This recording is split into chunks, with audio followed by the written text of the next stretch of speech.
चलो यहाँ से स्टार्ट करते हैं। सबसे पहले है डेटाबेस डिज़ाइन। डेटाबेस डिज़ाइन करने के लिए हमें एक SDLC को फॉलो करना पड़ता है। SDLC क्या होती है? System development life cycle. अब जब हमने कोई डेटाबेस बनानी है तो सबसे पहला जो स्टेप है वो है डिफ़ाइन प्रॉब्लम। डिफ़ाइन प्रॉब्लम में इसके बिल्कुल साथ पैरेलल जो फिगर है यहाँ गौर से देखें। Number 1, define database design objectives. ये जो डिफ़ाइन प्रॉब्लम है इसका मतलब ये है कि आप एक कॉपी के ऊपर पहले वो जो प्रॉब्लम आपको मिली है, प्रॉब्लम का मतलब है जो टास्क आपको दिया गया है कि फ़लाँ प्रोजेक्ट है उसकी डेटाबेस बनाएं, या फ़लाँ ऑर्गेनाइजेशन है, कोई हॉस्पिटल है, कोई कॉलेज है, तो उसकी आपने डेटाबेस बनानी है। तो पहले उसको डिफ़ाइन कर लें। डिफ़ाइन का मतलब है उसकी डेफिनेशन लिखो और उसके ऑब्जेक्टिव्स लिखो। ऑब्जेक्टिव्स का मतलब ये होगा कि ये जो डेटाबेस हम बना रहे हैं ये क्यों बना रहे हैं, इसको पहले लिख लें, कॉपी पेन के ऊपर लिख लें। Number 2, requirement specification. Database designers collects the users database requirements by elicitation. अब आप क्या करेंगे, जो बंदा आपको वो प्रोजेक्ट दे रहा है कि हमें ये फ़लाँ चीज़ की डेटाबेस बना के दो, अब आप उसके पास बैठ के पहले तमाम रिक्वायरमेंट्स लिखें कि वो क्या चाहता है। जो डेटाबेस आप लोग बना रहे हो उसमें वो चाह क्या रहा है। जैसे एक हॉस्पिटल है तो मे बी कि जो उस हॉस्पिटल का MS है वो आपको कॉल करेगा और वो अपनी तमाम रिक्वायरमेंट्स बताएगा कि मैं पेशेंट ID लिखूँगा, मेरे पास पेशेंट की तस्वीर आ जाए, उसका घर का एड्रेस आ जाए, उसकी जो डिज़ीज़ थी, जो प्रॉब्लम थी जिस वजह से वो हॉस्पिटल विज़िट किया जिसने, वो क्या थी, कब वो हॉस्पिटल में एंटर हुआ, उसका ट्रीटमेंट किसने किया, उसको कौन कौन सी मेडिसिन दी गई, कब वो डिस्चार्ज हुआ। ये उसकी एक रिक्वायरमेंट हो सकती है। दूसरी रिक्वायरमेंट वो ये कहेगा कि जी हमारे हॉस्पिटल में जितना भी इक्विपमेंट है, सामान है, मेरे पास उसकी डिटेल मुझे मालूम होनी चाहिए। मैं सिंगल क्लिक करूं और मुझे सब कुछ पता चल जाए कि इस वक्त मेरे पूरे हॉस्पिटल में ऑक्सीजन सिलेंडर्स कितने पड़े हुए हैं। ठीक है, फिर मैं क्लिक करूं और उस ऑक्सीजन सिलेंडर के अंदर कितने % ऑक्सीजन मौजूद है। फिर हमारे पूरे हॉस्पिटल के अंदर ऑपरेशन थिएटर जो हैं वो कितने वर्किंग कंडीशंस में हैं। ये सब कुछ उस वक्त होगा जब हम ये सारी चीज़ें कंप्यूटर में रेगुलर सेव करेंगे। ये रिक्वायरमेंट है, ठीक है। और ये एक रिक्वायरमेंट नहीं होगी, ये बहुत सारी रिक्वायरमेंट्स होंगी। आप क्या करेंगे, आपके प्रोग्रामर्स या जो आपका सिस्टम एनालिस्ट होगा, आप उसके साथ जाएंगे, आप उस MS को विज़िट करेंगे, वो अपनी तमाम रिक्वायरमेंट्स बताएगा। वो सारी रिक्वायरमेंट्स एक पेज के ऊपर, 2 पेज के ऊपर, 4 पेजेस के ऊपर, 5 पेजेस के ऊपर, 10 सफ़ों के ऊपर, जितनी भी रिक्वायरमेंट्स हैं आप उसको लिखते जाएं। बस वो बोलता जाएगा, आपने लिखते जाना है। कोई डिस्कशन नहीं करनी कि जनाब ये क्यों चाहिए, कैसे चाहिए, क्या होगा, बस आप लिखते जाइए, उसकी रिक्वायरमेंट है यार। ठीक है, आप कौन है? आप प्रोग्रामर हैं, आपने उसे एक डेटाबेस बना के देनी है।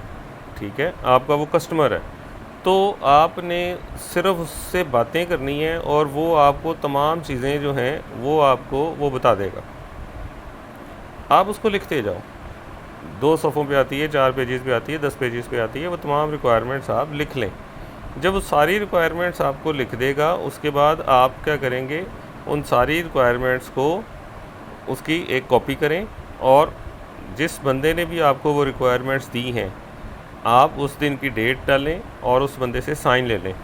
ठीक है, तो आप भी साइन करेंगे, उस बंदे की भी साइन ले लें जिसने आपको रिक्वायरमेंट्स लिख के दी। रिक्वायरमेंट स्पेसिफिकेशंस, वो तमाम रिक्वायरमेंट्स आपने पेजेस पर लिख ली हैं और उस बंदे के साइन भी ले लिए, आपने अपने साइन भी कर दिए। वो जितने भी पेजेस बने थे, 10 पेजेस के ऊपर रिक्वायरमेंट्स थी, वो सारी रिक्वायरमेंट साइन करके एक कॉपी आपने उस बंदे को दे देनी है जिसने आपको डेटाबेस बनाने के लिए कहा है। एक कॉपी आप अपने ऑफिस में ले आएंगे, जो भी आपका सॉफ्टवेयर हाउस है या जहाँ पर भी आप लोग काम करते हैं। वो जो कॉपीज़ हैं वो सारी जितने भी आपके जो टीम होगी उनको वो कॉपीज़ दे दें कि ये हमारी रिक्वायरमेंट्स हैं। अब अगला काम आपका अपना है इंटरनल के वो डेटाबेस बनानी कैसे है, वो बात का मसला शुरू होगा अभी क्या हुआ, आपने तमाम रिक्वायरमेंट्स एमएस से पूछ ली, वो सारी रिक्वायरमेंट्स लिख ली, लिखने के बाद आपने साइन किए और जिस बंदे ने आपको डेटाबेस बनाने के लिए बुलाया उसके साइन ले लिए, दोनों ने एक एक कॉपी रख ली। क्यों रख ली?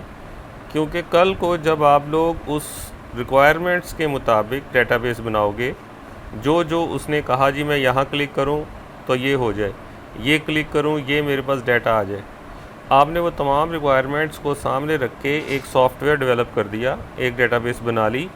अब आप उसको हैंड ओवर करेंगे, उससे पैसे ले लेंगे जितने भी पैसों की डील हुई है। अब ये बिल्कुल पॉसिबल है कि 2 दिन बाद 4 दिन बाद जब आप उसको वो हैंड ओवर करेंगे सॉफ्टवेयर, वो आपको कहेगा यार ये तो मैंने कहा ही नहीं था, ठीक है, मुझे तो ये चीज़ चाहिए थी, मुझे फ़लाँ चीज़ चाहिए थी, मुझे तो ये चीज़ चाहिए थी। क्योंकि हर रोज़ जब वो बंदा सॉफ्टवेयर को यूज़ करेगा तो उसको नई नई बातें समझ आएंगी, नई बातें उसको याद आएंगी, क्योंकि वो इतना टेकी नहीं होता, राइट। वर्ड में इस्तेमाल कर रहा हूँ टेकी, टेकी का मतलब है टेक्निकल नहीं होते वो लोग। अब नॉर्मली उसको जो उस वक़्त इश्यूज़ आ रहे थे उसके मुताबिक आपको उसने रिक्वायरमेंट्स बता दी थी। जब उसने इस्तेमाल करना शुरू किया तो हो सकता है कि आपको सारा कुछ बताने के बाद 4 दिन बाद उसको नई बातें समझ आ गई हों, या नई बात उसको समझ आई कि मुझे ये भी कहना चाहिए था, मुझे ये भी बताना चाहिए था। तो वो आपको अब मज़ीद जो चीज़ें बताएगा कि इसमें ये भी होना चाहिए, फ़लाँ चीज़ भी होनी चाहिए, या वो ये कह सकता है कि ये तो मैंने कहा ही नहीं था यार, ये आपने कैसे कर दिया, ये आपने गलत कर दिया, फ़लाँ फ़लाँ फ़लाँ, जो मर्ज़ी हो वो बंदा आपको ब्लेम कर सकता है। वहाँ पे एक चीज़ आपको काम आएगी जब आपने उसके साइन लिए थे। अब आप उन साहब को बताएंगे जनाब ये देखें ये रिक्वायरमेंट्स हमने फ़लाँ डेट पे बैठ के आपके ऑफिस में लिखी थी, आपने मुझे ये बनाने के लिए कहा था, ये मैंने बना लिया है, ये आपके साइन हुए हुए हैं। अब वहाँ पे मामला क्लियर हो जाएगा। नाउ अगली बात ये आएगी कि मज़ीद उसको तो चीज़ें चाहिए, ज़ाहिर है उसने जो सॉफ्टवेयर बनवाना है उसकी रिक्वायरमेंट्स जब तक पूरी नहीं होंगी वो डेटाबेस फ़जूल है, बिल्कुल उसका कोई फ़ायदा नहीं है। लेकिन अब अगर वो आपसे रिक्वायरमेंट्स चेंज करने को कहेगा तो अब आप उससे इजाफ़ी पैसे चार्ज करेंगे, ठीक है। जितनी भी चेंजेस वो करवाता जाएगा आप खुशी से करते जाएं, हर चेंज के ऊपर आपको पैसे मिलेंगे, राइट। आपका तो काम ही है ना, आपका सॉफ्टवेयर हाउस है, आप लोग तो सॉफ्टवेयर बनाते हैं। अगर एक बंदा कहता है मुझे यहाँ नीला रंग कर दो, ये जो बटन लगाया है इस बटन को नीले रंग का कर दो, तो आप कर दें, आपका क्या जाना है। तो जितनी भी चेंजेस वो करवाता जाएगा उन चेंजेस के पैसे देगा, राइट। तो एक दफ़ा स्पेसिफ़िकेशन वो बताए, आप उसको लिख लें, उसके बाद जितनी स्पेसिफ़िकेशंस आएंगी उसकी जो रिक्वायरमेंट्स होंगी उसके पैसे लगेंगे। मुफ्त में सॉफ्टवेयर सारी ज़िंदगी नहीं बनना, ठीक होगी जी बात, यहाँ तक क्लियर है सबको। Next, data requirements. Database designers, database designers कौन है? हम लोग, चूँकि हम लोग डेटाबेस डिज़ाइनिंग कर रहे हैं, पढ़ रहे हैं। Database designers produce conceptual data model, then expanded to logical data model, then expanded to physical data model। अब ये जो डेटाबेस डिज़ाइनर्स होते हैं जब रिक्वायरमेंट्स ले लेते हैं, उसने 10 पेजेस लिख लिए, उन 10 पेजेस को लेके अब जो डेटाबेस डिज़ाइनर है वो 3 डिज़ाइन बनाएगा जी, ठीक है। Number 1 conceptual design, number 2 logical design, number 3 physical schema.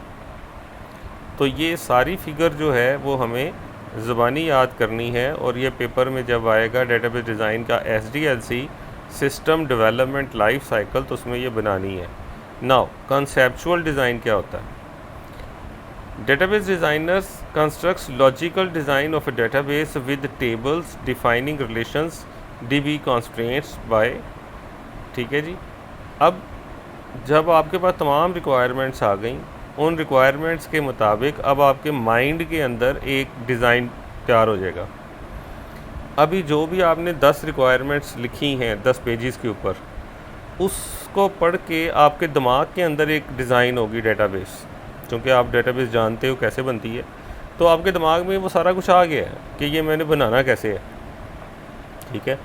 तो वो जो सारा कुछ अभी आपके माइंड में आया है that is called conceptual design. अब जो चीज़ माइंड में होती है वो तो आपके दिमाग में है ना।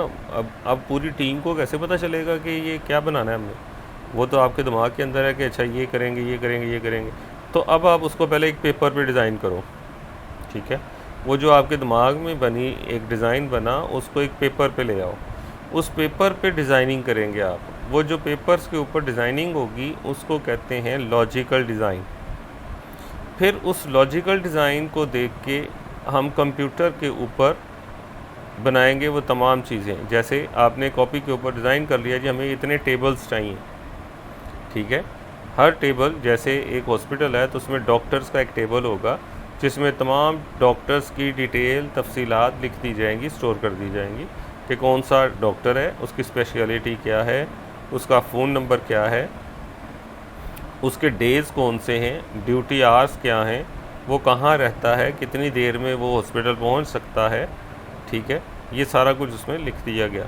फिर पेशेंट का एक टेबल होगा, फिर स्टाफ का एक टेबल होगा।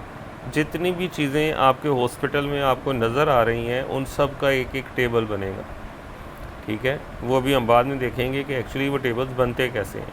तो जितनी भी चीज़ें हॉस्पिटल में नज़र आती हैं वो सारी की सारी हमने जब स्टोर करना है उनमें से कुछ चीज़ों को, तो वो तमाम चीज़ें एंटिटीज़ कहलाती हैं। जैसे डॉक्टर एक एंटिटी है, हर वो शय जिसको कंप्यूटर में सेव किया जाएगा वो एंटिटी होगी। वो कोई शख्स हो सकता है, वो कोई इवेंट हो सकता है, वो कोई चीज़ हो सकती है, कोई ऑब्जेक्ट हो सकता है, चीज़ें भी हो सकती हैं। जैसे फर्नीचर है, ठीक है? तो आपका फर्नीचर जो है उसको भी सेव करना है तो वो भी एक एंटिटी है। इवेंट्स हैं, इवेंट्स का मतलब है कि ऑपरेशंस हुए आपके हॉस्पिटल में, एक दिन में 10 ऑपरेशन होते हैं। तो ऑपरेशन जो है वो बजाते खुद कोई चीज़ नज़र नहीं आ रही हमें, वो एक इवेंट हुआ, एक काम हुआ। तो हम उसको भी स्टोर करेंगे कि ऑपरेशन नंबर 3 हुआ, किसका हुआ, पेशेंट कौन था, डॉक्टर कौन था, किसने ऑपरेशन किया, क्या ऑपरेशन था, कितनी देर ऑपरेशन हुआ, उसमें मेडिसिन कौन सी यूज़ हुई है, ठीक है? ऑपरेशन थिएटर कौन सा यूज़ हुआ है। जैसे पंजाब कार्डियोलॉजी जो है, पंजाब कार्डियोलॉजी में 10 ऑपरेशन थिएटर्स हैं, ठीक है? 10 ऑपरेशन थिएटर्स में at the same time operation हो रहा होता है। 10 ऑपरेशंस जो हार्ट के ऑपरेशंस हो रहे होते हैं, एक वक्त में 10 ऑपरेशन हो रहे होते हैं, ठीक है? तो हमने उसकी भी डिटेल स्टोर करनी है। तो जितने भी चीज़ें स्टोर करेंगे वो सारी चीज़ें टेबल्स में स्टोर होती हैं, राइट? वो टेबल्स पहले हम कॉपी के ऊपर डिज़ाइन करेंगे कि ये टेबल बनाएंगे, इस टेबल का नाम ये होगा और उस टेबल के अंदर स्टोर क्या करना है, ठीक है? जैसे डॉक्टर है, अब डॉक्टर का एक टेबल बनेगा, तो डॉक्टर का क्या चीज़ हम स्टोर करना चाहते हैं? डॉक्टर की आईडी, डॉक्टर का नाम, उसकी स्पेशलाइजेशन, किस चीज़ का डॉक्टर है, फ़ोन नंबर, उसका अपना ब्लड ग्रुप हो सकता है आप स्टोर करना चाह रहे हैं, उसके घर का पता वो अगर आप स्टोर करना चाह रहे हैं, कितना डिस्टेंस है उसका हॉस्पिटल से उसके घर तक का अगर आप वो स्टोर करना चाह रहे हैं, उसके बीवी बच्चे कितने हैं ये स्टोर करना चाह रहे हैं। तो हर टेबल के अंदर स्टोर क्या करना है ये भी हम कागज़ के ऊपर पहले डिज़ाइन करेंगे। तो हर शय पहले कागज़ के ऊपर डिज़ाइन होगी, this is called logical design. अब जब कागज़ पे आ गई तो अब हम देखेंगे कि कंप्यूटर में कैसे जाना है। तो कंप्यूटर में जाने के लिए जब हम वो तमाम चीज़ें कंप्यूटर में टेबल बनाना शुरू कर देंगे। अब टेबल बनाने के लिए बहुत सारे सॉफ्टवेयर हैं। नंबर 1 माइक्रोसॉफ्ट एक्सेल हो सकती है, वर्ड में भी टेबल बन जाता है, एक्सेल में भी टेबल बन जाता है, वो तो कोई मसला ही नहीं है। लेकिन हम कौन सा सॉफ्टवेयर यूज़ करेंगे जिसमें डेटाबेस बनती है? तो डेटाबेस के लिए फिर मुख्तलिफ़ किस्म के सॉफ्टवेयर हैं, जैसे माइक्रोसॉफ्ट एक्सेस है, ओरेकल है। ओरेकल एक बहुत बड़ा डेटाबेस है, ठीक है? इसे DBMS कहते हैं, डेटाबेस मैनेजमेंट सिस्टम्स। ये ऐसे सॉफ्टवेयर होते हैं जिनके अंदर डेटाबेसेस बनती हैं। सबसे आसान और जो आपको फ्री में मिल जाती है वो माइक्रोसॉफ्ट एक्सेस है। जब आप माइक्रोसॉफ्ट ऑफिस इंस्टॉल करते हो तो माइक्रोसॉफ्ट एक्सेस खुद से ही इंस्टॉल हो जाती है। तो उसमें हम डेटाबेसेस बनानी सीखते हैं पहले। लेकिन प्रोफेशनली जब आप किसी बड़ी ऑर्गेनाइजेशन में काम करते हो तो उन्होंने वो जो सॉफ्टवेयर्स हैं डेटाबेस मैनेजमेंट सिस्टम्स DBMS उन्होंने ख़रीदे होते हैं, परचेज़ किए होते हैं। वो माइक्रोसॉफ्ट एक्सेस में काम नहीं करते, वो ओरेकल में काम करते हैं। तो वो जिस कंपनी से वो लोग ख़रीदते हैं वो कंपनी फिर आती है और वो ट्रेनिंग देती है, वो सिखाती भी है उस सॉफ्टवेयर को। तो जब हम कागज़ से यानी लॉजिकल डिज़ाइन से कंप्यूटर में वो टेबल्स बनाने शुरू कर देंगे, this is called physical database. तो जब कंप्यूटर में वो शय बन जाती है तो इसको कहते हैं फ़िज़िकल डेटाबेस बन गई। तो इतने सारे प्रोसेसेस से गुज़र के हम लोग फ़िज़िकल डेटाबेस तक पहुँचेंगे, राइट जी। तो नेक्स्ट काम जो है हमारा वो यही होगा कि हम लोगों ने रिक्वायरमेंट स्पेसिफिकेशंस कैसे करनी है, डाटा रिक्वायरमेंट्स हमारी कौन कौन सी होंगी, ठीक है, और कंसेप्चुअल डिज़ाइन। अब हमारा जो नेक्स्ट स्टेप होगा वो होगा कंसेप्चुअल डिज़ाइन। ये जो दो प्रोसेसेस हैं ये हमारे सिलेबस का हिस्सा नहीं होंगे, ठीक है। हम लोग डायरेक्ट जाएंगे कंसेप्चुअल डिज़ाइन के ऊपर कि डेटाबेस को डिज़ाइन कैसे करते हैं, ठीक है। वो जब डिज़ाइन हो जाएगी फिर लॉजिकल डिज़ाइन, एंड देन हम लोग उसको कंप्यूटर में भी बना के देखेंगे कि ये कंप्यूटर में डेटाबेस बनती कैसे है, टेबल्स कैसे बनते हैं। तो यहाँ तक बेटा जी आप लोगों ने ये सारी फ़िगर याद करनी है, ये इसकी डिटेल है, इसको याद करना है। आप लोग इसको नोट कर लो, इसकी स्नैपशॉट ले लो ताकि आप इसको याद कर सकें।